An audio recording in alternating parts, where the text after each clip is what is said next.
Jack left school to sign on as apprentice to an undertaker named Charlie Kincaid. He decided to put Jack into the workshop to find out how coffins are made. Jack took to the work like a natural. Folk marvelled at his patience and skill. They would even lay down a deposit to be sure it was Jack's box they'd fill.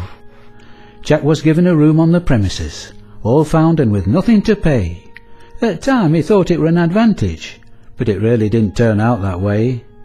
Now Mr. Kincaid, the proprietor, had a daughter called Emma Louise, attractive and very appealing. Lads buzzed all about her like bees. Early on Charlie gave Jack a lecture and laid down a rule loud and clear. If apprentice were to mess with his daughter, he'd toot Sweetbee out on his ear.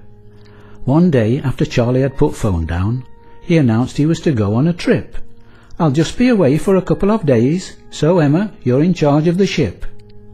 That night when Jack was in dreamland, he woke up to loud knocking on the door. "Please come, I need help," cried Emma Louise.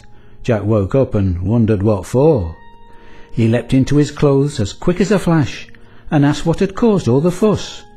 "We need to lay out a fresh corpse straight away. Poor fella got hit by a bus." Well, they laid out the body all tidy and neat, alongside Jack's latest creation. Then when they'd done, the widow arrived, for last look before the cremation. "We've just been away," she said through her tears.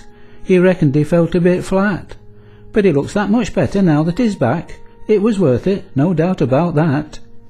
She dabbed at her nose, said "Goodbye," and left. Emma turned and looked Jack in the eye. "I can't thank you enough," she said with relief. Jack suggested she give it a try. His words then set off a chain of events of a sort I'm sure you know well. It seemed that nothing could part our hot-blooded pair.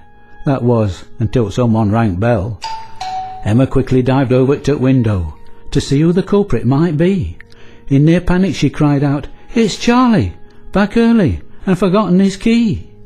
But she recovered and quickly took action in order to save Jack's young skin. She shouted, "Jump into the casket," then threw all his clothes into the bin.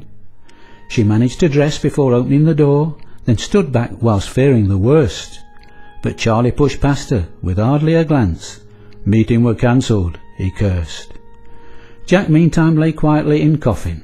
Situation had filled him with dread. Then, due perhaps to morning's exertions, he slept, the deep sleep of the dead. He woke up to the sound of an organ, and a hymn he had heard times before.